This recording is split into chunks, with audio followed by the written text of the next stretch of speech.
Stephen, you were a Galactico. How does this compare being involved in this Legends? I don't know about that, but it's great actually. It's really nice to see a lot of old friends, a lot of people that I haven't seen in a while, and certainly some new friends that I haven't met, who are here today. Borghetti's here, Landon Donovan's here, who haven't met before. So it's really nice to see people like that, and of course, old teammates is always great to catch up with everybody.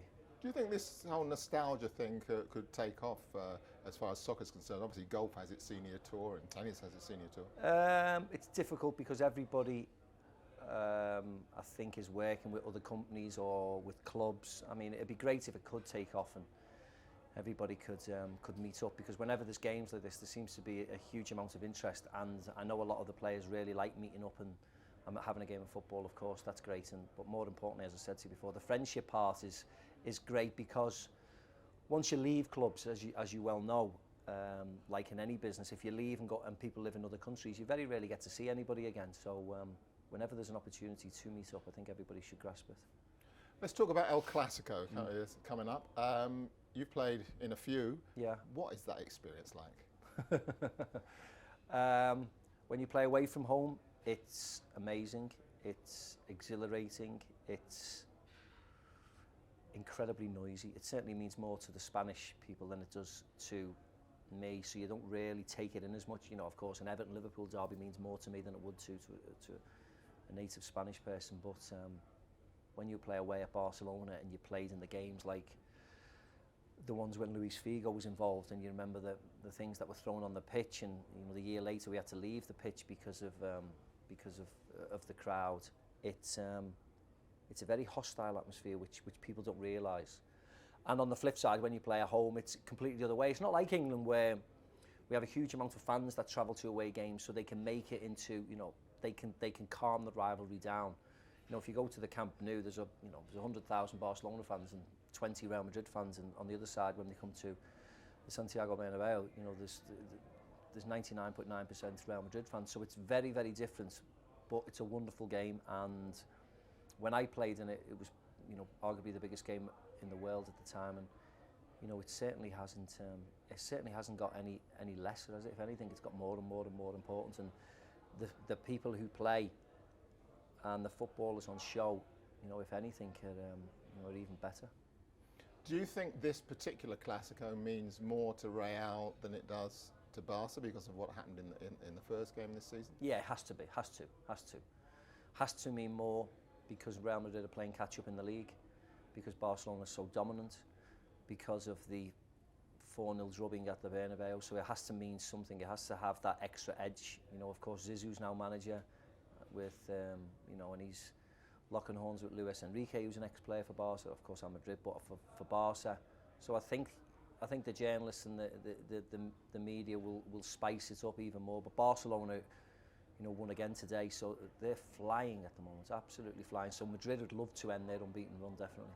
What did you think of the appointment of Zidane? Obviously, off the chart as a player, but no real track record. Well, I thought it was always going to happen, to be very honest. He's been manager of Castilla. He was with Carlo Ancelotti the year before last. It was just a matter of when he was going to take the job. I was surprised that Carlo Ancelotti went last year, really surprised, because he was well loved and what he achieved. I was surprised that Rafa Benitez came in and took the job. But of course I wasn't surprised that Rafa Benitez quickly left and Zizou took over, not at all. So it wasn't a surprise to me whatsoever. Madrid now, I think they've had so many managers over the last few years that they need a plan of what they're going to do. They need to have a bit of patience. They need to have a succession plan going along, and it's good to see Santiago Solari, who's one of the managers there, who's with the juvenile team, who's doing very well, and I know Gutti's there, which is great. And I hope they go along those lines now of starting to plan who the next manager is going to be in case. But I certainly hope Zizou's there for a long, long time. The president needs to have patience, and unfortunately, that's one thing he hasn't shown he's had in a while. Now, Real Madrid and Barcelona both have great players. Yes. But Barca are more successful right now. What's the principal difference? What's the deciding factor at the moment? At the moment, I think it's the forward line. The forward line are exceptional, aren't they? You know, the three players up front, coupled with Iniesta, who's a World Player of the Year himself. I think they've got a real good balance in the side.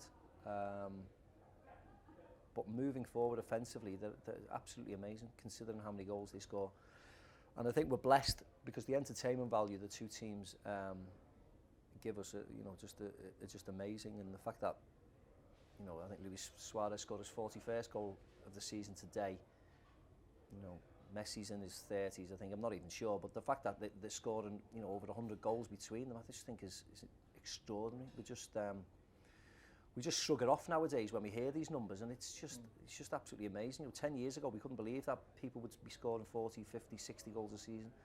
And players are doing it now on a regular basis, and it's the players from these two teams.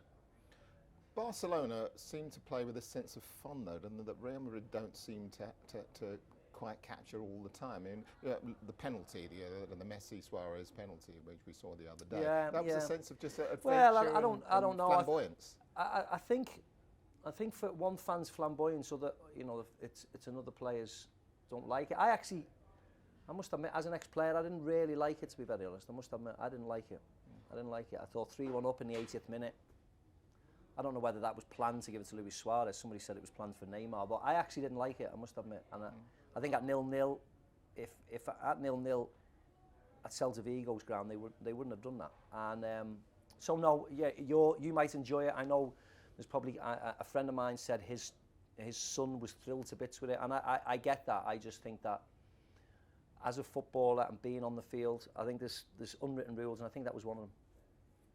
But my point was that it seems like Barca are playing with a sense of joie de vivre and harmony. Yeah, maybe you don't always get that feeling. From Real Madrid maybe so. Maybe it's just the way the team are at the minute. I think when I played for Madrid, we always had that attitude of you score goals and you try to enjoy yourself. I think with times, I think at times people latch onto football teams, and they're latching onto Barcelona because they're scoring lots of goals and they've got the three up front, and they seem to continually have a smile on their face. And I think the fact that they do play with smiles on their faces, that's why people, start to like the teams.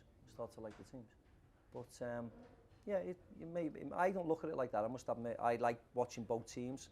I love watching Bayern Munich. I don't necessarily think that certain teams play with this free-flowing football. But when a team goes, 30 games unbeaten and they scored all the goals and they're winning everything before them, it's certainly something to be celebrated. Do you think Real have an over-dependence on Ronaldo? Probably. And is that something that they can live with moving forward? Is it a positive thing moving forward? Yes, he's 31 now. Yeah, he's 31, but I don't think he shows any sign of stopping. His goal to game ratio still isn't stopping. He's still the main man. He's still the most dangerous man. So until that stops, I presume yes, they can keep him. They just need Gareth Bale to play as soon as possible and as often as possible, and to give them another option on the pitch.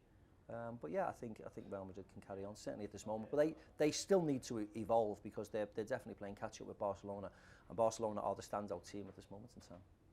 Let's just talk about the Euros. Yeah. Do England have any right to go into the competition with any degree of confidence? They qualified well, but then the expectation is nowadays is not necessarily what it was of the England team. Well, I think that's good. I think it's good. And even though they qualified, and they qualified really, really comfortably, I actually think it's good that our expectation is not as high, so they can go in as 4th or 5th favourite, and that's what they should be. They qualified the best, but they're not as good as Spain, they're not as good as Germany, they're not as good as whoever it may be, and that's good. That's really good. So I wouldn't class them as favourites. I still think they need to improve a lot, and hopefully they'll do that, and it's good. I think we shouldn't go overboard on them. We really shouldn't. They're not the best European team around. What has Roy Hodgson brought to the job? And do you anticipate him staying in it through the next World Cup? I think maybe contracted. Yeah, I honestly, my simple answer was I wouldn't know. I hope he stays for the foreseeable future and long term, because that means they'll have done well. I mean, after Brazil, I thought Brazil in the World Cup was really poor. I thought I watched all the performances live in Manaus, and you know, I travelled around watching them, and I was full of hope. And I thought the performances were really poor. And so this long qualifying campaign, which they walk through, doesn't do anything for me. So I'd love to sit here and say Roy's in the job for the next 4 years because he's done remarkably well in the Euros. But I wouldn't know. I'm going to the Euros and I'll be cheering them on and I'll be ever so supportive. But they need to improve. Would you like to see the likes of Jamie Vardy and Harry Kane given the nod, maybe ahead of Rooney, just on form? I think they all should be given a chance, definitely. I think when you are playing well for your club, you should, regardless of age or ability or whatever, if you're playing really well, you should be picked on merit and selected. So if they continue to play well, definitely get involved. I mean, I think Wayne Rooney's the best English player we've got, I really do.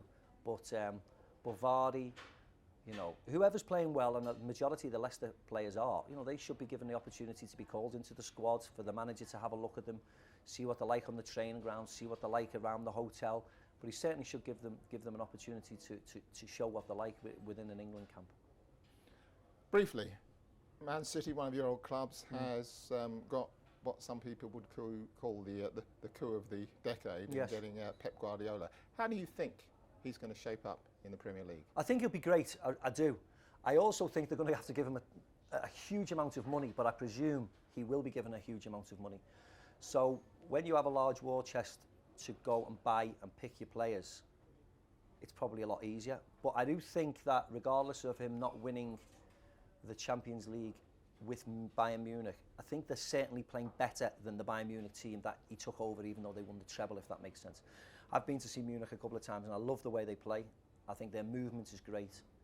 The type of players he's brought in, and very Spanish type players, as in, you know, Xabi Alonso, Thiago Alcantara, and they move the ball quickly, and I really like that. And I think it's something that, regardless of Manchester City, if they win the league this year or not, I think it'll make them more entertaining. And I think once you win the league and are successful like Manchester City are, you need to go to the next level and you need to play entertaining football all the time. Chelsea have tried to do it. I know that was Roman's big thing back in the day. He wanted to play like Barcelona, like a lot of teams did. Bayern Munich have done that, and I hope that Pep brings that entertainment value. I really do. Just a question in Spanish. Okay, you have to hurry up then. ¿Cómo se vive el clásico? Can you look towards him? Towards him. Yeah. El Clásico es un partido enorme, fantástico y un partido más importante del mundo. ¿Sí?